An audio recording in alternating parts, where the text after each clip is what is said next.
नमस्कार साथियों, एक बार पुनः आपका स्वागत है माइंड कोचिंग क्लासेज सीकर में। मैं केपी सर एक बार पुनः आपके सामने हाजिर हूं अपना संविधान का एक बहुत बेहतरीन पार्ट राष्ट्रपति लेकर। साथियों, पिछले वीडियो में आपने देखा कि 5 क्वेश्चन मैंने आपको दिए थे, उनके जवाब को देने थे। पहला सवाल था कि संघात्मक शासन व्यवस्था जो भारत में अपनाई गई उसके लिए कौन सा शब्द संविधान में इस्तेमाल किया गया है। तो साथियों याद रखेंगे, यूनियन शब्द इस्तेमाल किया गया है। संघ सरकार जो है, संघ शब्द के लिए यूनियन शब्द का इस्तेमाल किया गया। दूसरा सवाल अपना था कि भारतीय संविधान में संघात्मक शासन व्यवस्था कहां से ली गई है।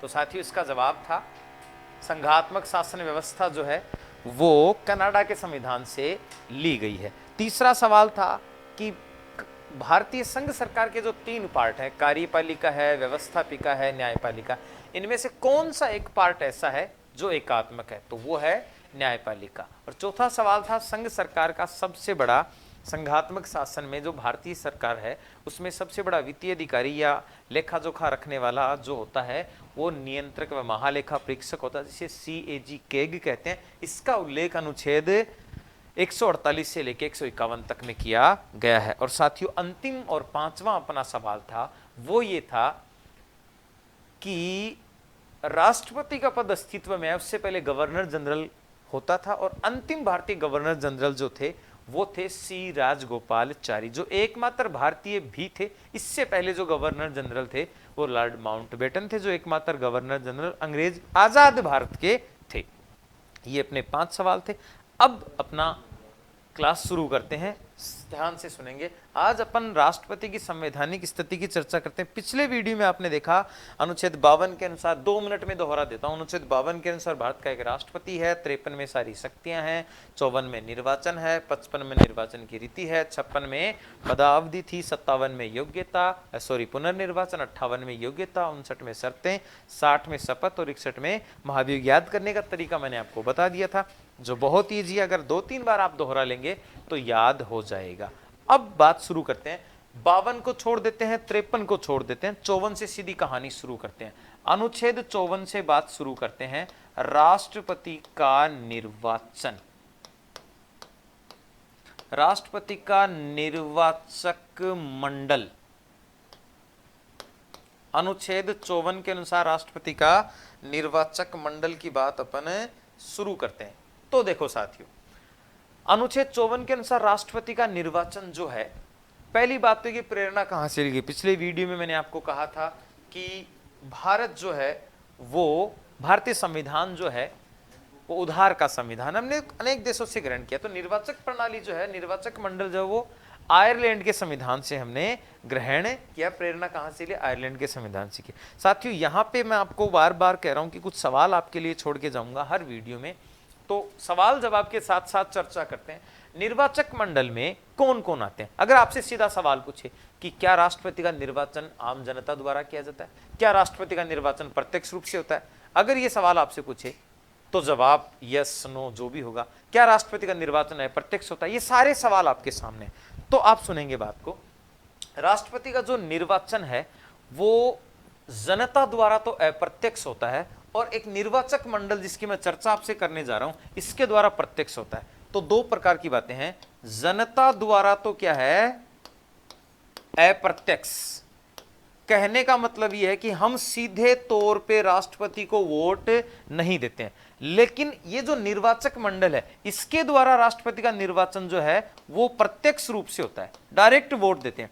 अब सवाल सीधा आपके दिमाग में जाए वो ये है कि होते कौन है ये लोग, हैं कहां से, ये कौन सा निर्वाचक मंडल है?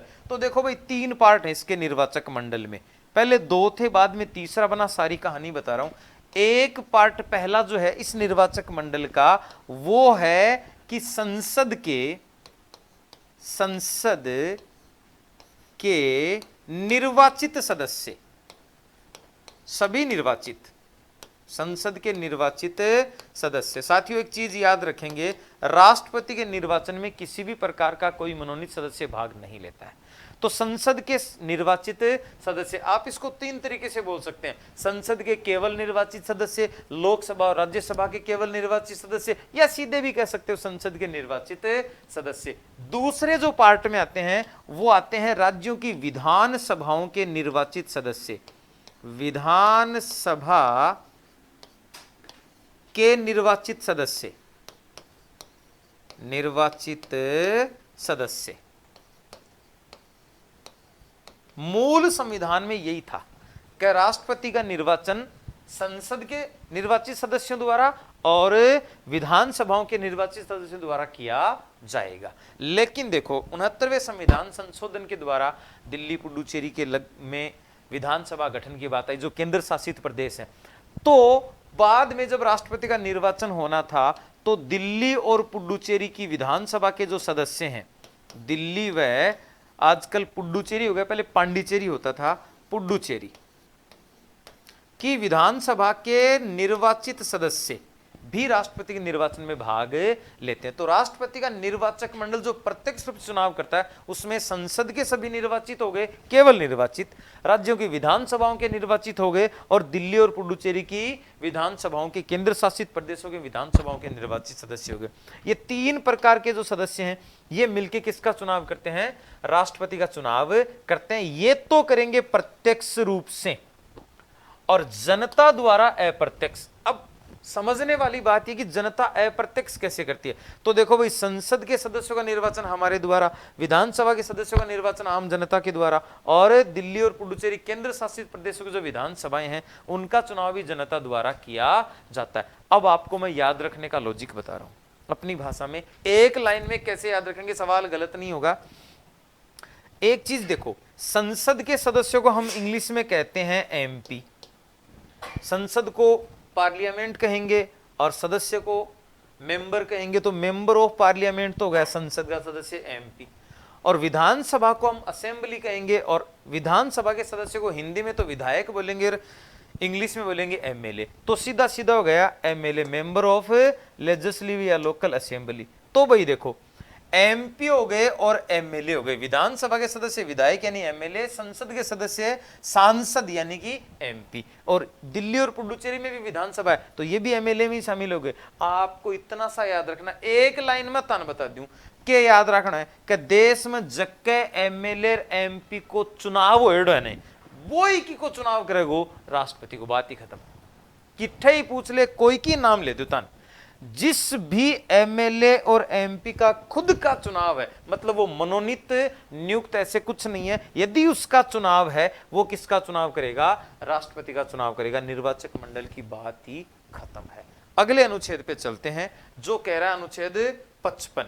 क्या कह रहा है कि निर्वाचन की रीति, राष्ट्रपति का निर्वाचन किस रीति से होता है। यहां बहुत अच्छी बात समझने लायक है, कई सारी चीजें इसमें हैं, ये आमतौर पे समझ में नहीं आती है। तो निर्वाचन की रीति जो है वो है, नाम भी देखो इसका कितना बड़ा है, आनुपातिक। पूरी कहानी ध्यान से सुनेंगे, आनुपातिक प्रतिनिधित्व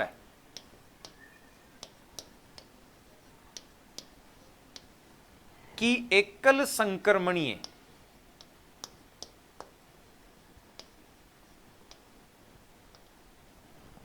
मत प्रणाली।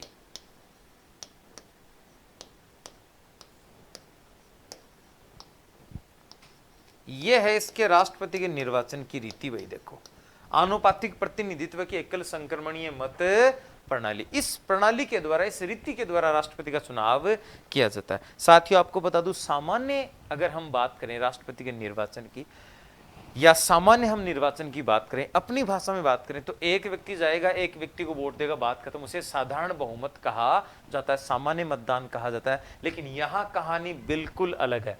यहां आनुपातिक प्रतिनिधित्व का एकल संक्रमण, कहने का शब्दों के अनुसार समझे। संविधान में यदि आपने शब्द का अर्थ निकालना सीख लिया, रटने की आवश्यकता नहीं है। सैद्धांतिक जो चीजें होती हैं, जहां देखो मान लो थे कटे जाओ, शादी ब्याह में जाओ, कठे और कठे जाओ, कुछ आदमियां कहूं कि आपा सारा हंस रहे हैं, यहाँ कर बैठा रंगा बाई देवे, मान लो बाहर त्यों आरबान हंसिया होता इतना हंस की डट जाएगा वापिस। एक कई आदमियां कहूंगा जहां मुकान ही हंस रहे अच्छा अच्छा तारा पापा जी गुजर गया जना रात न गुजरिया गए अच्छा अच्छा अच्छा। अब दोनों लोग अपने को गलत लग रहे हैं, जहां हंसना था वहां हंस नहीं रहे, जहां हंसना नहीं था वहां हंस रहे हैं। लेकिन अगर आप उनकी थ्योरी समझेंगे तो वो सैद्धांतिक हो चुके हैं, उनकी आदत हो चुकी है। आप उनसे बात करके देखिए, बोली कि भाई साहब हम सब हंस रहे हैं, आप क्यों नहीं हंस रहे? बोलेगे यार आदत ही है, क्योंकि भाई जी एक हंसने वाला व्यक्ति है जहां गलत जगह हंस रहा, बोलेंगे तनाई से क्या क्या हंसी आ रही है? बोले यार भाई जी आदत होगी, सिद्धांत, उसका सिद्धांत हो गया, वो बदल नहीं सकता, जो बदलने का वही तो सिद्धांत है। तो यहां पे ध्यान देंगे आप, शब्दों का अर्थ निकालना सीख जाओ संविधान में, कहानी की दिक्कत ही नहीं आएगी। अनुपात का मतलब होता है एक पर्टिकुलर वे, कि इसके संदर्भ में ये इतना अनुपात, इतना प्रतिनिधित्व है, नेतृत्व करना। एकल का मतलब एक, संक्रमण का मतलब जैसे आजकल कोरोना संक्रामक बीमारी, एक के साथ दूसरा, एक के सबके साथ जिसके संबंध होते हैं। तो कह रहा है कि एक व्यक्ति इस प्रणाली में उतनी ही बार मत का प्रयोग करेगा जितने उम्मीदवार होते हैं। एकल संक्रमणीय मत प्रणाली, एक छोटे से एग्जाम्पल के द्वारा देखना। मैं संख्या लिख रहा हूं 2, 3 और 4, आपको मैं कह दूं इसका लैस है, लेके देखो। मान लो मैंने 6 ले लिया, सही है या गलत है? आप कहोगे सर सीधा सीधा गलत है, क्यों भाई गलत क्यों है? बोले 2 का भी भाग जाता है और 3 का भी जाता है, पर 4 का भाग नहीं जाता। लैसे का सीधा सीधा अर्थ है सब संख्याओं के साथ जिसका भाग जाता है। मैंने लो भाई काट की के लिख दियो, 12 लिख दिए थे। बोले अब एकदम सही है, 2 का भी भाग जा रहा है, 3 का भी भाग जा रहा है, 4 का भी भाग जा रहा है। अब देखो 2 का भाग जा रहा है 6 के अनुपात में, 3 का भाग जा रहा है 4 के अनुपात में, और 4 का भाग जा रहा है 3 के अनुपात में। संख्या एक ही है 12। तो ये जो 12 संख्या है, 2 के साथ भी संबंध है, 3 के साथ भी और 4 के साथ भी, सबका प्रतिनिधित्व कर रहा है नहीं कर रहा? आप इधर आके पूछो 2 से पूछो भाई जी 12 न जानो, बोले भाई जी अपला 4 का 6 आदमी। 3 ने पूछे, बोले भाई जी अपला 4 आदमी। 4 ने पूछे, बोले भाई जी अपला 3 आदमी।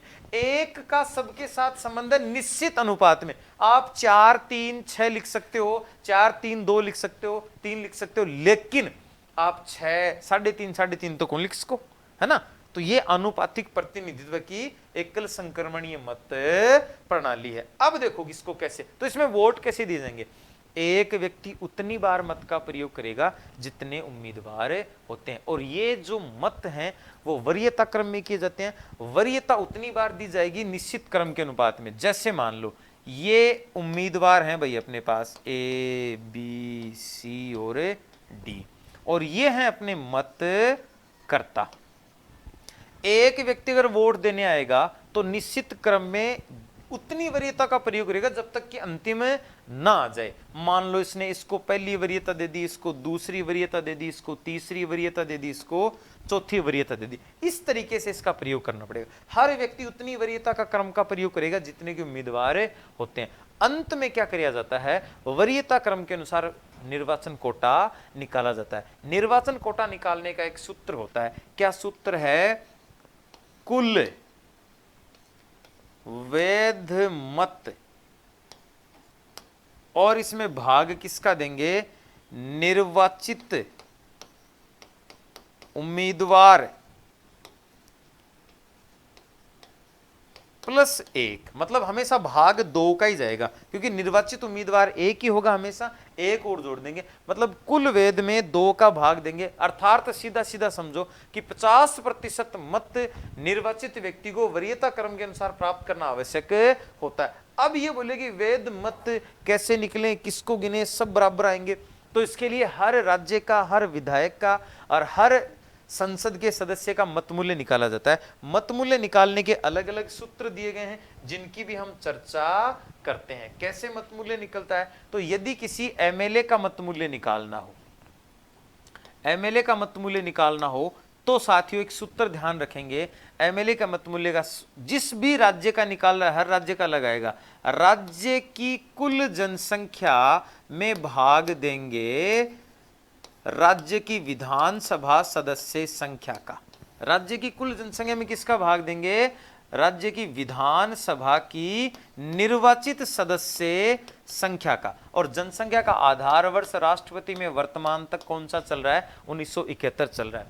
तो 1971 की जनगणना के आधार पर जिस भी राज्य के एमएलए का मत मूल्य आपको निकालना है, उस राज्य की कुल जनसंख्या में भाग देंगे, विधानसभा की सदस्य संख्या का मत मूल्य आ जाएगा। लेकिन यहां साथ में गुणनफल क्या रहेगा, 1000 और रहेगा। ये तो हो गया एमएलए का मत मूल्य। वर्तमान में बात करें तो सर्वाधिक यूपी का 208 है और सिक्किम का 7 सबसे कम है, और राजस्थान की बात करें तो 129 सबसे अलग राज्य के, अपने राज्य के रूप में बात करें तो राजस्थान का है, सबसे ज्यादा यूपी का 208, और न्यूनतम मत मूल्य राष्ट्रपति के निर्वाचन में 2017 में जो रामनाथ कोविंद का अंतिम राष्ट्रपति का निर्वाचन हुआ था उसमें 7 रखा गया। ऐसे ही मत मूल्य निकालेंगे एमपी का।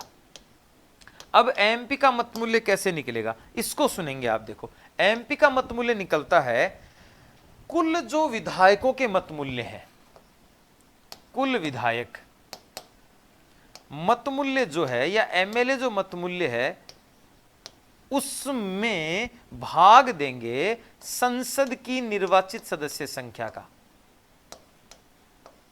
लेकिन यहां संसद संख्या कौन सी होगी, संसद सदस्य कौन से होंगे, निर्वाचित होंगे। आपको पहले ही बता चुका हूं कि राष्ट्रपति के निर्वाचन में केवल निर्वाचित व्यक्ति भाग ले सकते हैं, किसी भी प्रकार के मनोनीत सदस्य भाग नहीं लेते। और यहां पे बराबर करने के लिए आप एक एक जोड़ सकते हैं आंकड़ा बराबर लाने के लिए, जो कि वर्तमान में कितना आता है, संसद के मत मूल्य आज के दिन कितना है, 708 है। इस तरीके से निकाला जाता है। साथियों, मैं आपसे चर्चा कर रहा था कि आपको 5 सवाल दूंगा लास्ट में। यहां से मैं सवाल रिपीट बोल रहा हूं, लास्ट में वीडियो के एंड में दोबारा से मैं आपके लिए सवाल रख दूंगा। पहला सवाल यहां से है कि आनुपातिक प्रणाली का जनक कौन है। ये वीडियो का लास्ट का सवाल है, दोबारा दोहरा दूंगा। दूसरा सवाल रहेगा कि निर्वाचन कोटा जो 50% हमने चर्चा करी थी कि 50% मत प्राप्त करना आवश्यक होता है, उसकी अवधारणा देने वाला कौन है, और मत मूल्य के सूत्र की अवधारणा देने वाला व्यक्ति कौन है। ये दोनों एक ही व्यक्ति है। तो पहला सवाल ये हो गया कि आनुपातिक प्रणाली का जनक कौन है। दूसरा सवाल ये हो गया कि निर्वाचन कोटे और यह मत मूल्य के सूत्र देने वाला व्यक्ति कौन है। 2 सवाल हो चुके हैं, लास्ट में फिर दोहरा देंगे। अब अपन बात करते हैं निर्वाचन प्रणाली में अगर मान लो कोई 2 लोग बराबर आ जाएं तो क्या रहेगा। साथियों, आपको बता दूं, राष्ट्रपति का चुनाव दोबारा नहीं होता है, किसी भी सूरत में दोबारा राष्ट्रपति का चुनाव नहीं किया जाएगा। अगर मतगणना में 2 बराबर व्यक्ति आ चुके हैं तो दूसरी मतगणना प्रणाली निकाली जाती है, द्वितीय मतगणना प्रणाली निकाली जाती है, और इस हिसाब से चुनाव करवाए जाते हैं। यहां से मैं तीसरा सवाल आपके सामने रख रहा हूं कि अब तक कितने व्यक्तियों का निर्वाचन जो है वो दूसरी मतगणना प्रणाली के अनुसार हुआ है। 3 सवाल आज की क्लास में, और आगे जो अपन चल रहे हैं उसमें लिखते जाएंगे। अब इसके बाद अपन बात करते हैं अगले वीडियो की, अगली क्लास की, अगले टॉपिक पे चलते हैं, अगली बात पे चलते हैं। तो देखो, निर्वाचन हो गया। अब उसके बाद आता है अनुच्छेद 56। 55 में निर्वाचन था, 56 में है राष्ट्रपति का कार्यकाल। कितना रहेगा भाई कार्यकाल, कब तक कार्य करेगा। सीधा सीधा आप जवाब दोगे, बोले गुरुजी आलो 5 साल काम करेगा। राष्ट्रपति का सामान्य कार्यकाल कितना है, 5 वर्ष। लेकिन अगर आपसे मैं सवाल पूछूं, क्या 5 वर्ष से ज्यादा नहीं हो सकता किसी भी सूरत में, तो आपका जवाब होगा, या कोई सवाल पूछे तो आपका जवाब क्या होना चाहिए कि हो सकता है। अगर 5 साल पूरे हो गए हैं, वर्तमान राष्ट्रपति पद पर है और किसी भी कारणवश, जैसे कोरोना बीमारी चल रही है, नहीं करवा सकते अगर चुनाव, तो 5 साल से ज्यादा भी रहेगा वर्तमान राष्ट्रपति, जब तक कि अगले राष्ट्रपति का चुनाव ना हो जाए। पद रिक्त हो गया तब नहीं होगा, यहां पे ध्यान देंगे। मान लो आज पद रिक्त हो गया तो ज्यादा नहीं होगा 5 साल से, 5 साल वाले दिन पद रिक्त हो गया तो 6 महीने में चुनाव करवाएंगे, तब तक के लिए उपराष्ट्रपति रहेगा। लेकिन अगर वर्तमान राष्ट्रपति पद पर है, दोबारा सुनेंगे, वर्तमान राष्ट्रपति पद पर है और अगर किसी भी कारणवश, देखो कोई भी कंडीशन हो सकती है, हम हर चीज लिख नहीं सकते संविधान में, अगर चुनाव नहीं हो पा रहे हैं, जैसे कि वर्तमान में एग्जाम्पल है अपने पास कोरोना का, तो वो राष्ट्रपति अब जो है वो तब तक काम करेगा जब तक कि अगले राष्ट्रपति का चुनाव ना हो जाए। त्यागपत्र हो, मृत्यु हो, अन्य कोई कारण हो, तब वर्तमान राष्ट्रपति 5 साल से ज्यादा का कार्य नहीं करेगा। लेकिन यदि पद पर है और चुनाव नहीं करवा पा रहे हैं तो 5 साल से ज्यादा कार्य कर सकता है। लेकिन सामान्यतः राष्ट्रपति का कार्यकाल कितना है भाई, 5 वर्ष है। अब देखो भाई, 5 साल कद भी पूरा हो जाए, तो क्या दोबारा बन सकता है? बिल्कुल। भारत में एक व्यक्ति का राष्ट्रपति का निर्वाचन जो है वो कितनी भी बार हो सकता है। कितनी बार होगा? ये डॉट डॉट डॉट है भाई, चलता ही जाएगा जब तक हम उसे बहुमत देते रहेंगे, उसका निर्वाचन करते रहेंगे। तो भारत में एक व्यक्ति राष्ट्रपति पद हेतु कितनी भी बार पुनर्निर्वाचित हो सकता है, ऐसी कोई लिमिट नहीं रखी गई है। अनुच्छेद 57 बात शुरू करते हैं, सॉरी 58 में राष्ट्रपति पद की योग्यता। यहां से बहुत बार सवाल पूछा जाता है कि क्या क्या योग्यताएं होनी चाहिए राष्ट्रपति की। तो देखो, राष्ट्रपति की योग्यता की चर्चा करते हैं। बहुत सारी योग्यताएं राष्ट्रपति के चुनाव में रखी गई हैं भाई, सुनेंगे बात को। राष्ट्रपति के चुनाव में बहुत सारी योग्यताएं रखी गई हैं। क्या क्या योग्यताएं हैं, देखो बात पे ध्यान दो। एक तो क्या भारत का नागरिक हो, भारत का नागरिक हो। दूसरा, उसकी आयु कितनी हो भाई? 35 वर्ष पूर्ण कर चुका हो। एक कह रहा है कि लाभ के पद पर नहीं हो, लाभ के पद पर नहीं होना चाहिए। एक कह रहा है कि पागल, तार लीजिए नहीं हुआ है, मैं पागल प्रेमी आवारा दिल तेरी मोहब्बत का मारा, है ना, कि पागल या दिवालिया, दिवालिया भी थे जानो, दिवालिया ही हो रहे हैं आजकल तो सगला मान लो, पागल या दिवालिया नहीं हो। और क्या कह रहा है कि 50 प्रस्तावक, या इससे पहले अगर अपन एक चीज की और चर्चा करें तो वो ये है कि सामान्य तौर पे जैसे कहा जाता है कि लोकसभा का सदस्य बनने की योग्यता, संसद का सदस्य बनने की योग्यता, राज्यसभा, ऐसे ये चीजें कही जाती हैं। हालांकि मैं इन चीजों को नहीं मानता, क्योंकि लोकसभा और राज्यसभा, लोकसभा का सदस्य 25 साल में बन जाएगा, राज्यसभा का 30 साल में, तो इसको हम हटा देते हैं, कहा जाता है। हालांकि बात भी सही है, वो इसलिए है क्योंकि 35 वर्ष को अगर हम अलग कर दें तो लोकसभा के लिए भारत का नागरिक होगा, लाभ के पद पर नहीं हो, पागलिया दिवालिया नहीं हो, तो इसकी जगह अपन एक अलग योग्यता रख लेते हैं, उसकी बाद में चर्चा कर लेंगे। वो ये है कि वह किसी वाद में शामिल नहीं हो, वाद में शामिल नहीं हो, मतलब ये है कभी का कोई मुकदमा मकदमा नहीं हो, एकदम सीधो सिंपल आदमी हो।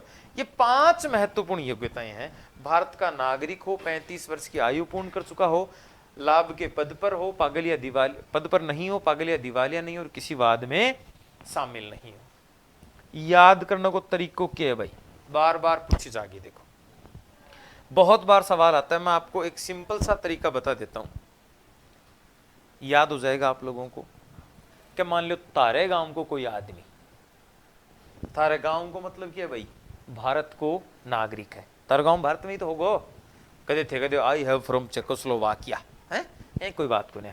तो भारत को नागरिक मतलब तारे गांव को कोई आदमी कैसे साल को हो रहे है, 35 साल को हो रहे है, कोई काम धंधो नहीं कर रहा, मतलब लाभ के पद पर कोन्या भाई, और लाभ के पद पर नहीं है, शाणो और शुद्ध आदमी है, शाणो शुद्ध है, जना कोई लड़ाई भी कौन करे, मतलब वाद में शामिल नहीं। अइया को तन कोई आदमी नजर आ रहा है तो लाडी भी को ब्याह शादी भी को नहीं हुआ है, गरा रहे जना गणा ही मान लो घूम ही तन दे रही, अब ते नजर लगा लो कि अइया का आदमी कुणकुणी बै तन के दिखना चाहिए, राष्ट्रपति दिखना चाहिए कि भैया अपने गांव को आदमी है, 35 साल को रहे, काम क्यों करे को नहीं, और लड़ाई को यूं करे को नहीं, शाणो शुद्ध आदमी है, घरा रहे, वो ही कौन बनेगो, राष्ट्रपति बनेगो। जिस दिन ब्याह शादी हो जाए वो पति बन जाएगो, बात खत्म, राष्ट्रपति बनने लायक को नहीं है अब।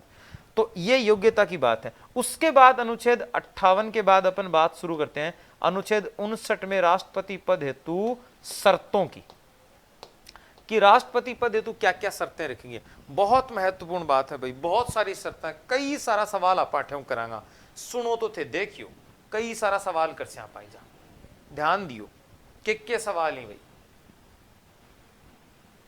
सुनो शर्तम के है कि पहली शर्त राष्ट्रपति भवन में रहेगा,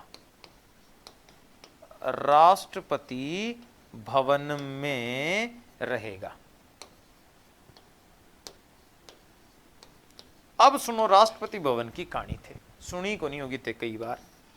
राष्ट्रपति के है राष्ट्रपति भवन के एडविन लुटियंस इस भवन का वास्तुकार है। दिल्ली में राष्ट्रपति भवन बना हुआ है। 300 350 का लगभग कमरा है, बहुत सारी बातें हैं। बेसमेंट में रसोई है, 10 15 12 हजार आदमी एक साथ बैठ सके हैं। रसोई में 4000 आदमी को खाना, बहुत सारी बातें, बहुत सारी बातें। सुनो, दुनिया का तीसरा राष्ट्रपति बड़ो भवन है, ऑस्ट्रेलिया पहलो, तुर्की दूसरो, और ये सारी चीजें हैं। भारत का राष्ट्रपति तीसरो। 2 सवाल जो मैं यहां से और कर रहा हूं, आज की क्लास के अपने 5 सवाल हो जाएंगे कि क्या भारत में दिल्ली में रायसीना हिल्स के नजदीक, रायसीना हिल्स पर जो राष्ट्रपति भवन बना हुआ है उसके अलावा भी कहीं राष्ट्रपति भवन की बातें हैं? तो 2 जगह है, वो दोनों जगह हैं आपको बतानी है कि राष्ट्रपति भवन दिल्ली के अलावा कहां कहां 2 स्थान ऐसे हैं जो राष्ट्रपति भवन के नाम से, राष्ट्रपति आवास के नाम से जाने जाते हैं। राष्ट्रपति भवन दिल्ली में रायसीना हिल्स पर बना, बिना किराए दी ई भवन में रहो, इतो बड़ो घर है भी राष्ट्रपति रहसी भाई। दूसरो शर्त के रखी है, सुनो ध्यान, कार्यकाल के दौरान वेतन भत्ते कम नहीं होंगे। कार्यकाल के दौरान वेतन भत्ते कम नहीं होंगे भाई, चाहे कितना ही दिन, कया का ही दिन, कितनी बुरी दुर्गति, जैसे कोरोना क्यों न हो जा। सीधी सीधी बात है, ए जत्ते पिस्सा पर साइन करे ही बित्ता पिस्सा पर रहसी। जैसे वर्तमान में राष्ट्रपति का वेतन 5 लाख रुपए है, तो वेतन भत्ते किसी भी सूरत में कम नहीं किए जाएंगे राष्ट्रपति भवन के। और क्या कह रहा है, तीसरी शर्त कह, अगर अब राष्ट्रपति बन गो तो अन्य कोई लाभ का पद धारण नहीं करेगा, अन्य कोई लाभ का पद धारण नहीं करेगा। अब सुनो थे बात, क्यों भाई, मान लो कोई 35 साल का आदमी राष्ट्रपति बने, 5 साल बाद में रिटायर हो गो, तो टाबरा को क्यों भाई, घर क्या चल रहा है, ऐसे सारी सवाल उसके मन में भी थे, उसकी शर्तें भी थी कि क्या करूंगा मैं। तो देखो क्या क्या सुविधाएं दी जाती हैं भारत के राष्ट्रपति भवन को। आपको बता दूं सर, आज भी राष्ट्रपति भवन में जब खाने के लिए राष्ट्रपति बैठता है तो उसको लगभग 51 प्रकार का भोजन, 51 प्रकार के थाल उसके लिए सजाए जाते हैं। जिस थाल में बैठ के वो खाता है वही भोजन होता है। और दूसरी महत्वपूर्ण बात आपको बता दूं कि राष्ट्रपति के लिए बनाया गया भोजन कोई और खाता नहीं है। ऐसा को नहीं राष्ट्रपति खाए भी जाए बैठ के बात थे खा लियो वही भोजन, तो पा राजा में रापणम के फर्क रही। सुनो तो, अन्य कोई लाभ का पद धारण नहीं करेगा। तो क्या क्या कहा गया राष्ट्रपति को, बोले कि तू और तेरा परिवार, ध्यान से सुनना, बहुत महत्वपूर्ण बातें बता रहा हूं। राष्ट्रपति और उसका परिवार भारत सरकार द्वारा क्या क्या सुविधाएं हासिल करेंगे, चाहे भारतीय सरकारी प्लेन हो, चाहे रोडवेज हो, बसें हो, चाहे अपना ट्रेन हो, A1 AC A+ business class इनके लिए रिजर्व रहेगी, पहली बात। दूसरा क्या है, बोले जितना भी रुपया तू कमाए ना 5 साल में, इस पर किसी प्रकार का टैक्स नहीं लगेगा। तीसरी बात क्या है कि जितने पैसे पे कर रहा है उसका 50% तुझे पेंशन के रूप में भी दिया जाएगा। हॉस्पिटल में कॉटेज मिल लगो, इलाज तारो फ्री होगो, बिजली पानी का बिल को नहीं आऊंगा, क्वार्टर ताने मिल लगो, ऐसी सारी चीजें राष्ट्रपति के लिए और राष्ट्रपति के परिवार के लिए लेंगे। राष्ट्रपति बोले भाई जी एक ही नंबर को काम है, बढ़िया काम है, मैं सौगन खाऊं। क्या कह रहे हैं, बोले मैं सौगन खाऊं मतलब शपथ लूं कि मैं पूर्ण निष्ठा के साथ ये कार्य करूंगा। आल्यो सा अनुच्छेद 60 में राष्ट्रपति ने क्या कर ली, पद की शपथ ग्रहण कर ली। शपथ ग्रहण कर ली मतलब भाई कुर्सी पर बैठा दियो आपा। अब आपने कहने एक काम बच्चों, अगर मान लो गलत करे तो कुर्सी पर बैठाऊंगा। और अपना तो काम हुई है, व्यक्ति के मन में नकारात्मकता ज्यादा रहती है, सकारात्मकता कम है। आपको एक बहुत अच्छी लाइन बता रहा हूं, बहुत सारे लोग ये चाहते तो हैं कि आप कार्य बेहतर करें, लेकिन कोई आपको अपने से आगे बढ़ते हुए देखना नहीं चाहता। बहुत सारे लोग चाहते हैं कि आप बेहतर कार्य करें, लेकिन वो ये नहीं चाहते कि आप उनसे आगे बढ़ जाएं। ये सकारात्मकता नकारात्मकता होती है, कभी चर्चा करेंगे इसकी भी क्लास में। तो राष्ट्रपति ने पद की शपथ ग्रहण कर ली। सवाल है, बोले सर शपथ किसके सामने ग्रहण करे, कौन करावे?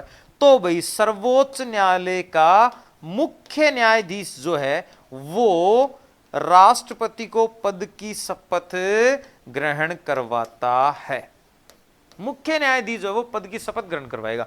अब तारे भी दिमाग में सवाल है कि मान लो मुख्य न्यायाधीश भी दिन न हुए तो तो भाई दूसरो न्यायाधीश आवे, तो बोले कौन सो आवे, घना ही न्यायाधीश है। तो ध्यान देना शब्दों पे, अगर बाय द वे मुख्य न्यायाधीश नहीं है तो उसके बाद जितने न्यायाधीश, जैसे सर्वोच्च न्यायालय में आज के दिन एक मुख्य न्यायाधीश है, 33 अन्य न्यायाधीश हैं, उनमें से जो एक मुख्य न्यायाधीश अगर नहीं आए तो उसके बाद जो 33 न्यायाधीश बचते हैं उनमें जो सर्वोच्च वरीयता प्राप्त होगा वो आएगा। और अगर वो भी उस दिन अनुपस्थित है तो ये क्रम तब तक चलता जाएगा जब तक अंतिम न्यायाधीश ना आ जाए। और आपको बता दूं 3 न्यायाधीश हमेशा मौजूद रहेंगे, कभी भी सर्वोच्च न्यायालय में 3 से कम न्यायाधीश की ज्यूरी नहीं हो सकती। इसलिए राष्ट्रपति शपथ तो उसी दिन ग्रहण करेगा जिस दिन तय किया गया। और ये आगे अपन चर्चा करेंगे। राष्ट्रपति की वर्तमान शपथ की तिथि जो रखी गई है वो रखी गई है 25 जुलाई। 1977 से 25 जुलाई कंटिन्यू लगातार चला आ रहा है। 25 जुलाई को ही राष्ट्रपति अपने पद की शपथ ग्रहण करता है, क्योंकि 25 जुलाई हर 5 साल बाद चलता आ रहा है। तो इसके साथ राष्ट्रपति पद की शपथ ग्रहण करता है। आज की क्लास अपन यहीं समाप्त करेंगे। 5 सवाल जो है वो आपको मैं पुनः दोहरा रहा हूं। पहला सवाल ये था, आप ध्यान से सुन लेंगे, लास्ट में इसको जवाब दे देंगे आप कमेंट बॉक्स में। पहला सवाल यह था कि आनुपातिक प्रतिनिधित्व प्रणाली का जनक कौन है। दूसरा सवाल यह था कि निर्वाचन कोटा या मत मूल्य का जनक कौन है। तीसरा सवाल यह था कि राष्ट्रपति के अलावा राष्ट्रपति का जो भवन है उसके अलावा राष्ट्रपति के भवन कहां कहां है, 2 जगह हैं, वो आपको बताने हैं। अगला सवाल ये था, चौथा सवाल जो है 2 वो बता देंगे तो 4 सवाल हो गए हैं, 2 जगह बता देंगे। 5वां सवाल आपको ये ध्यान रखना है कि कितनी बार अब तक राष्ट्रपति दूसरी मतगणना प्रणाली से निर्वाचित हुए। कितने राष्ट्रपति ऐसे हैं जो दूसरी मतगणना प्रणाली से निर्वाचित हुए हैं। आज की क्लास में अपन इतना ही, अगली क्लास में फिर इसकी चर्चा करेंगे। जय माइंड।